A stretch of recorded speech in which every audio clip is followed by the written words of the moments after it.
Lovely, good evening and welcome to the United Stand. This is your latest Manchester United news as Cristiano Ronaldo receives an FA charge, get my words out, that could ultimately lead to a match ban or worse for Manchester United, which in itself could generate a bit of a striker crisis because we have got injury concerns over Martial and Rashford ahead of the Manchester derby, and potentially we could end up not having Cristiano Ronaldo. So we'll talk about that. Also, some people quite rightly talking about an article in Bloomberg talking about a £1 billion offer for Manchester United for 26%. Wonder where we heard that. We were talking about it last night, weren't we? It's the same story being regurgitated, so don't get too excited. It's got nothing to do with Sir Jim Radcliffe, but we'll talk about that a little bit as well. Also, an ex-United player put in a good word in relation to Moises Caicedo. Patrice Evra has been speaking about Erik ten Hag, and Paul Scholes has been talking about the midfield. So we've got quite a lot to get into, obviously starting off with this story about Cristiano Ronaldo. But before we get into all of that, you can see we've got the Manscaped QR code there. You can scan it, you can get 20% off and free worldwide shipping. What is Manscaped? Well, if you don't know by now, I've just turned it on. I use it that often, I can just grab it. It's like a lightsaber to me. I would say I could do it blindfolded, but I would never do it blindfolded. There's too much going on down there that you've got to keep your eye on the ball, or plural, balls. Anyway, we're sponsored by Manscaped. 20% off, free worldwide shipping. What is Manscaped? It is... It's basically precision engineering for your... that makes it sound not great, although it is. Trim the grass to make the yard look bigger. Basically, it's a ball trimmer. That's what it is. The Lawnmower 4.0, it's got a light, so you can have a more precise shave. It's waterproof. Adjustable lengths, wireless electromagnetic induction charging. That is the Lawnmower 4.0. It gets the job done. You can get one of these delivered to your door, 20% off, free worldwide shipping through the link in the description or by scanning the QR code. They also have the performance package as well, which gives you things like the Weed Whacker, which I need to use later because I'm a manager tomorrow and I don't want to be doing interviews with nasal hair. So I'll be using that a bit later. Very good product. Within the performance package, you get boxer shorts, ball deodorant, loads of stuff. Check it out through the link in the description or scan the QR code. Big shout out to Manscaped as ever. They are very, very good products, and they are, and they do work, and they do make a big difference down there. Trim the grass to make the yard look bigger and make yourself feel fresher. Links in the description, 20% off, scan the QR code, and link in the description as always. Why are you wearing your England top? Because it's Jad, it's the same reason I'm doing a show at 7 o'clock, because I'm live on That's Football in about half an hour's time for England against Italy. So I'll be wearing my England top. I just thought, you know what, multitask. So that's why I've got it on. Simple as that. A few people talking about Glazers out. Mantin, I mean, by all means get involved with Glazers out, but I don't think it's something that people need to be reminded about on this channel. I think we're very much focused on that and want that to happen for a multitude of reasons that we've spoken out before. Aslan says, unrelated, but the people of Iran are fighting for freedom on the streets and being killed by their murderers. Please support. Yeah, Aslan, this is not... I appreciate that. It doesn't sound very nice, but we can't...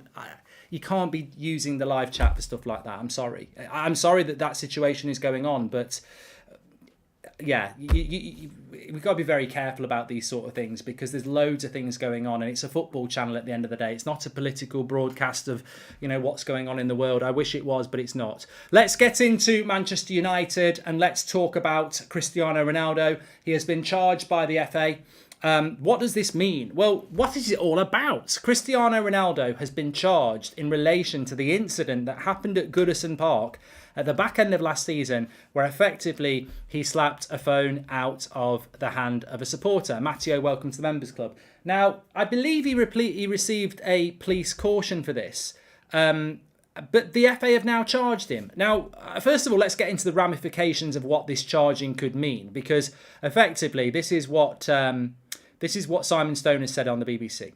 This is an unprecedented case and regarded as non-standard, so there'll be a hearing whether Ronaldo accepts the charge or not. It could result in anything ranging from a warning to a suspension. Tottenham's Eric Dyer was banned for 4 matches 2 years ago when he went in the stand to confront a fan who had been in an argument with a family member.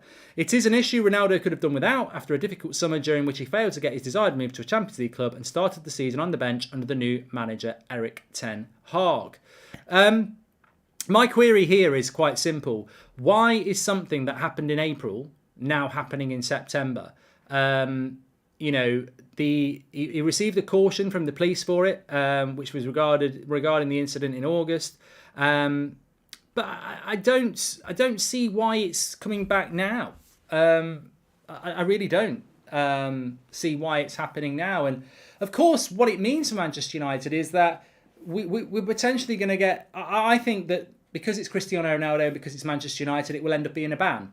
I think if this was a Watford player or a Fulham player, nothing would happen. But because it's Manchester United and it's Cristiano Ronaldo, I guarantee you there's going to be a match ban for this. Absolutely guarantee you. The timing of it's ridiculous. The severity of a match ban is stupid. He's literally walking down the tunnel. Somebody's sticking their phone in his hand and he's knocked it out of the way. Yeah, he's had a police caution for it. Whatever you think about that, that's happened. But one match bans. These people are human beings. We get told this all the time. They're human beings. They're not bloody paid politicians. They're not, Secret Service. They're not in the army. They are footballers walking off a pitch with people sticking phones in their face 24/7. And wow, a player has knocked it out the hand. The punishment's been handed out by the police. You know, a caution. Why are the FA getting involved, and why are the FA getting involved so late now? It's because it's Manchester United and it's because it's Cristiano Ronaldo. And you can guarantee this will end up with him getting a ban. And I just think it's just like the article says, it's not what anybody needs. It's just typical. And we used to get this quite a lot with United in the Sir Alex Ferguson years as well.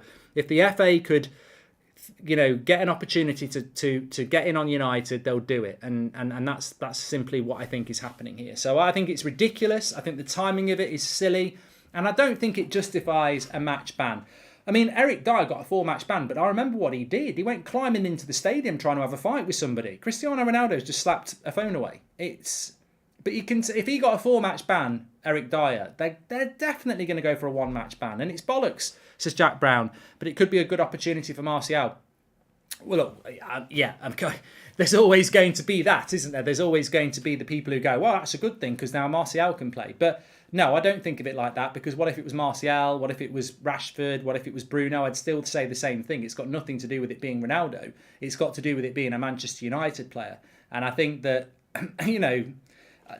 I've never been a big advocate of the FA anyway. I think some of their decision making in general is out of touch and poor. And I was very. You know what? I was actually streaming on Twitch, playing some FIFA earlier on, and a few people mentioned it in the chat, and I was like, "You're having a laugh? I can't believe this. Why is this happening now in late September? The incident happened in April. I would like to know why it's happening now as well. No, I don't know whether anyone's got the brains to go and do that, but why have they charged him now, 6 months after the event? Even the police caution was 2 months ago. Why didn't they charge him straight away? Football matter doesn't have to wait for police matters. And if it's the timing of it again, isn't it? It's almost like it's in their email inbox and they've gone, oh shit, I forgot about that one. The good news is the best game to ban him is City. We need pace, says Sulla. Well, yeah. But you know what, Sulla? I don't necessarily disagree with you there. Ronaldo missing the Man City game may not be a bad thing in relation to how we want to play in that game. But the point, that doesn't make it a right decision. I think it's a bad decision. So we'll have to wait and see what happens with that. But Cristiano Ronaldo has been charged by the FA. It's unprecedented, says Simon Stone, in relation to what could happen. He could get a warning, he could get a fine, he could get a match ban. I think they'll go for a match ban because the FA will love the opportunity to, do something and go, look, we've done it to Ronaldo and Manchester United. We get used as the example all the bloody time. So I'm expecting that to happen. There's not much more we can say. Rudy, welcome to Members Club. Appreciate that. Thank you very much. I don't know what the situation is with Anthony Martial and Marcus Rashford at the moment. I have seen some pictures from training this week, but I didn't clock Rashford or Martial, so I don't know. I don't know what's happening with that, but it's an interesting one, isn't it? That if Martial and Rashford weren't fit for the game next Sunday and Ronaldo was banned, we'd effectively have no centre forward, which I don't think that will happen. I'm pretty sure Rashford or Martial will be back, but I don't know whether there's any updates on that. It seems to have gone a little bit quiet on that one. We need pace. Did he need it for Madrid? No, because he had quality around him, says Ethan. I think people are just talking about the Man City game in general, that they will dominate possession. So having an out ball with pace might be useful. They should have had the consequences already figured out, says Just. I agree with that. What did Ronaldo do, says Emil? So it's when he was coming off the pitch against Everton last April and he knocked the phone out of someone's hand. Joey, welcome to the members. Thank you very much. The England game's on Channel 4 tonight. I don't know why they've got that. There must be Nation League rights must be really cheap, because we don't normally get football on Channel 4 here in the UK, but it is on Channel 4. Okay, let's move on. So we've got some of the stuff coming out for you today. I mean, I just want to talk about this, actually. You may have missed it completely, but Antonio Valencia, former Manchester United player, has basically been talking about Moises Caicedo. Both obviously Ecuadorian internationals. Antonio Valencia not anymore, he's retired, but still a very big name in Ecuadorian football. And he's come out and said that he hopes that Caicedo gets a move to a bigger club and he'd love to see him at Manchester United. Now that got me thinking, because I'm like, if Caicedo hears that, I'm sure he would love to follow in the footsteps of Antonio Valencia and come to Manchester United. And we know that Manchester United were interested back in the summer.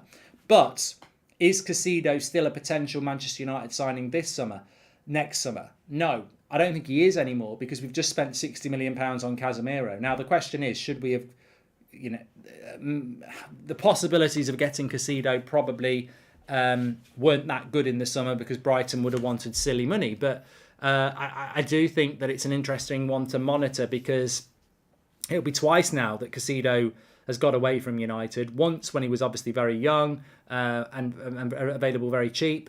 And then this summer as well, where we've decided not to do it. I can see Caicedo moving to an Arsenal or a Chelsea or a Liverpool and becoming a very good player. But I don't think, despite what Antonio Valencia wants, I just can't see that happening now that we've brought in Casemiro and McTominay's doing really well.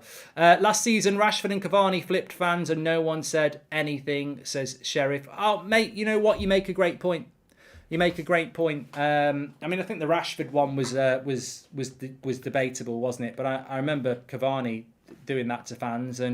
But people will say, well, swearing at a fan isn't as bad as knocking a phone out of a fan's hand because it's physical contact. There's your explanation there.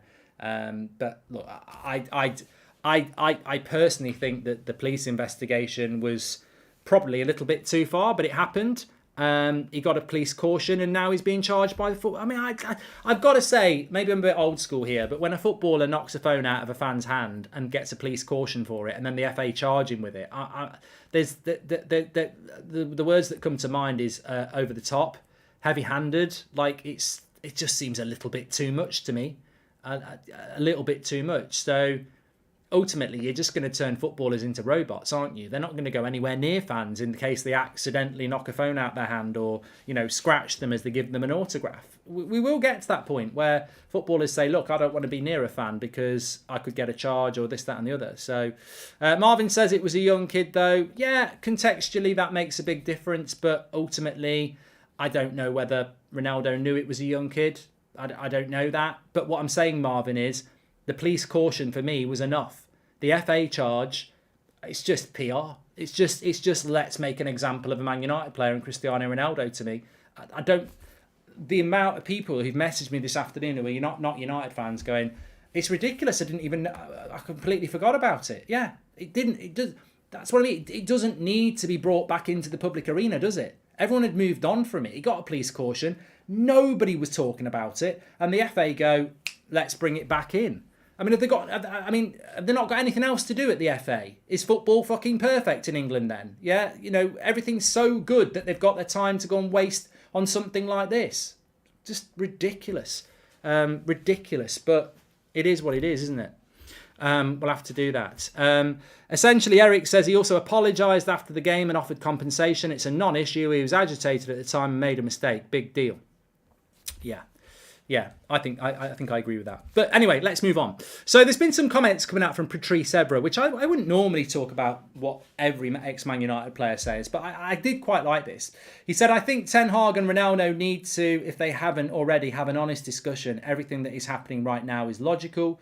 To drop the captain is a massive statement. This is more important than Cristiano Ronaldo or whoever. It must be hard for Harry Maguire. Right now they have Varane, Martinez, and the way that they are fighting, giving everything, I'm really pleased with what I see. Now they're on 19, and I don't want Liverpool to equal that record. That's why I'm begging the United players to win the league as soon as they can.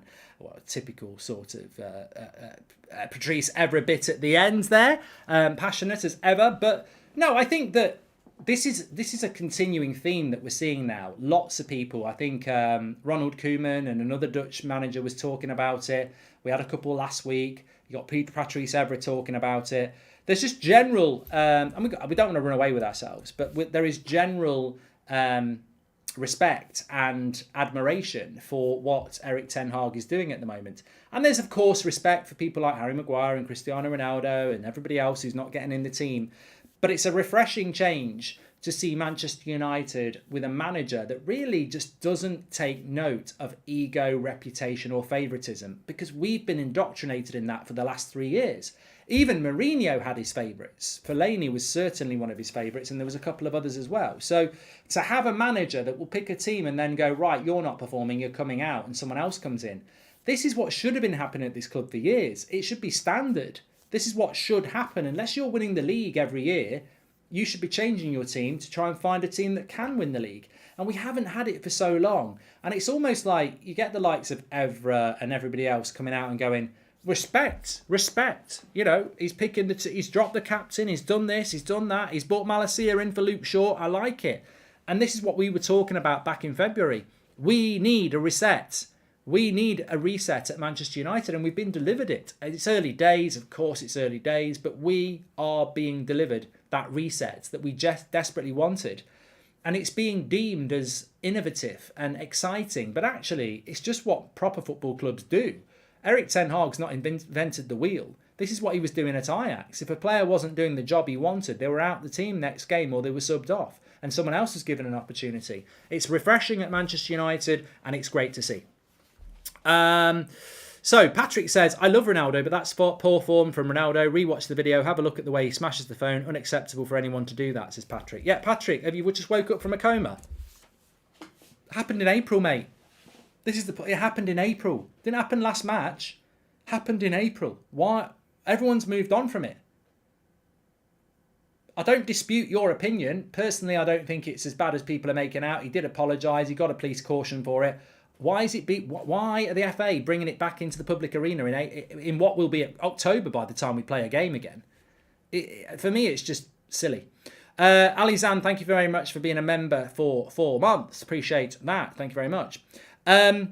Yes. So, yeah, look, I think that Erik ten Hag is obviously doing a very, very good job at the moment, and we're really enjoying seeing what he is doing at the moment. But I think as well, one thing I did want to bring in from another ex-player is, and I don't know whether you saw it, it was Paul Scholes speaking to Gary Neville, and he basically said, look, last season I was a little bit harsh on Fred and McTominay in certain games because I was getting so frustrated of them receiving the ball with their back to goal, and the ball's only going to go one way with those players because they're not technical enough to do anything about it.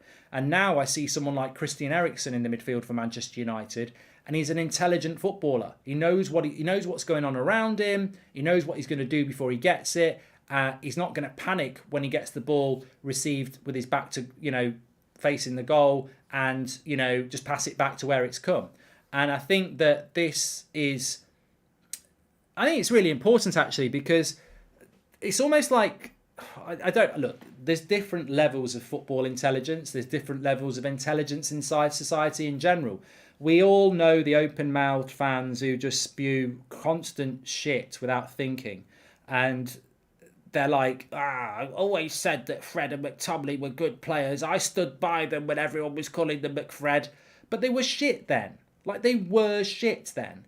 Fred's not even in the team now. McTominay's doing well because he's being coached.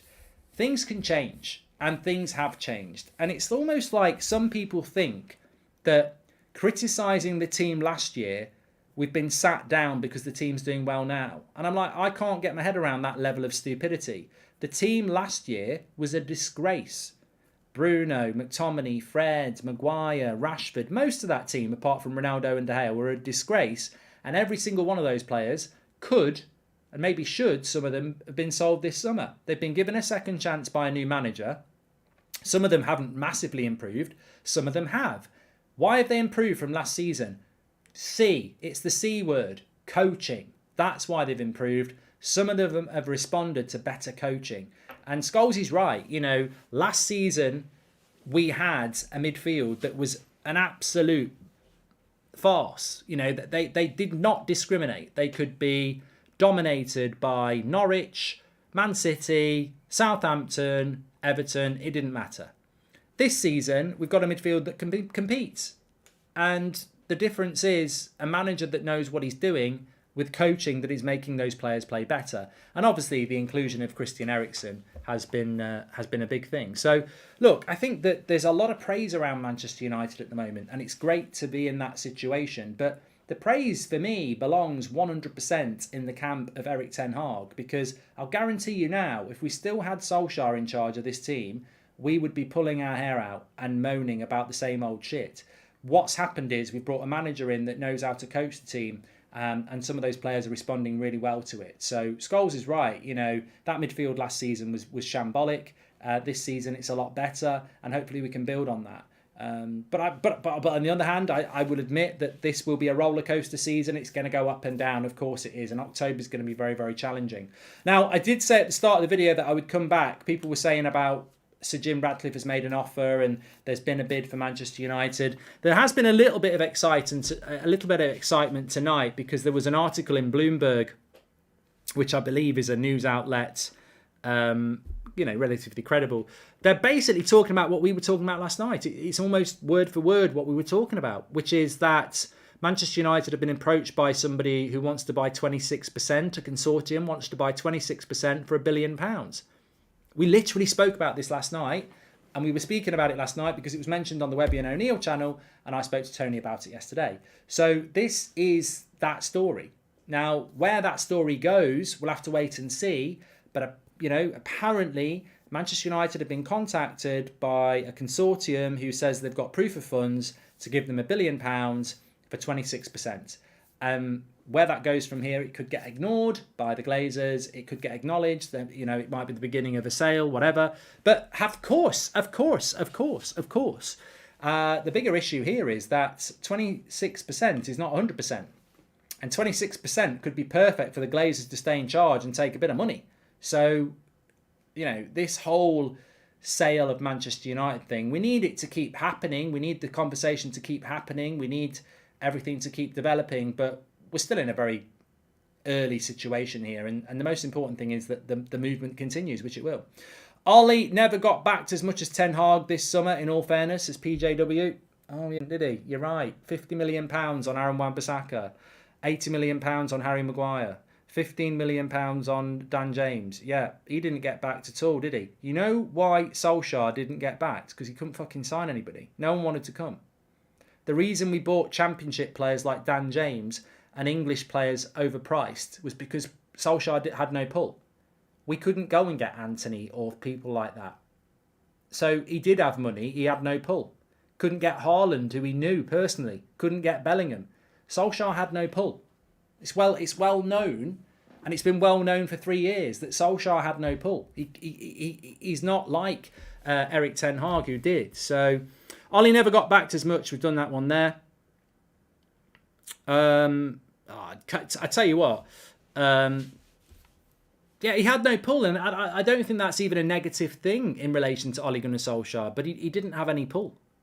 He just didn't have that. Erik ten Hag's come in from Ajax, and he's got people like Martinez and Anthony who want to come and play for him because they know he's a good coach. Eriksen knows he's a good coach. Malacia knows he's a good coach. Casemiro has been, persuaded to come as well. I would imagine a lot of that's to do with Erik ten Hag. Mourinho, when he came to the club, people like Zlatan and Pogba, Mkhitaryan, they wanted to come and play for Mourinho. Even Van Gaal had pull. Solskjaer had no pull. It's not. Solskjaer's irrelevant. He's not the manager anymore. But he didn't really have that pull in that first summer. Obviously, when we got Champions, and we didn't have Champions League football either. Because quite rightly, somebody just said in the chat there, well, obviously we did get hold of Ronaldo and Varane, I think the Champions League helps with that. Saying Ole Gunnar Solskjaer had no pull whilst watching Ten Hag's main target rejectors is insane. Yeah, I think you're a bit of an idiot, PJ, to be honest. Yeah, I'd file you under the troll idiot file, to be honest with you. Ole wasn't good enough and should never have gotten the full-time job. Yeah, I'm not going back into another Ole Gunnar Solskjaer conversation. I think it's absolutely irrelevant. My internet's playing up again. I actually think this might be something to do with OBS. It makes absolutely no sense to me why it just keeps doing this. And it keeps doing it on the same fucking show at the same time. Weird. I think I need to just undo it and undownload it. But anyway, there we go. PJ and Duncan. I mean, to be honest with you, I don't really know why you want to talk about Ole Gunnar Solskjaer anyway. What are you talking about? I'll go back to your original point. Solskjaer didn't get backed by Ten Hag. Solskjaer wasn't fit to lace the boots with Eric Ten Hag.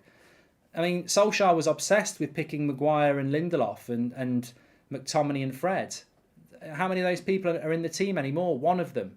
And the name is Scott McTominay, and that's because he's improved him massively. So, yeah. I'm going to have to sort this internet out so I can do my England watch-along. It's doing my head in, so I'm sure it's doing yours in as well. It's like the fucking traffic light system. Green, amber, red. It's up and down. I don't know what's going on with it. It's weird. It's weird.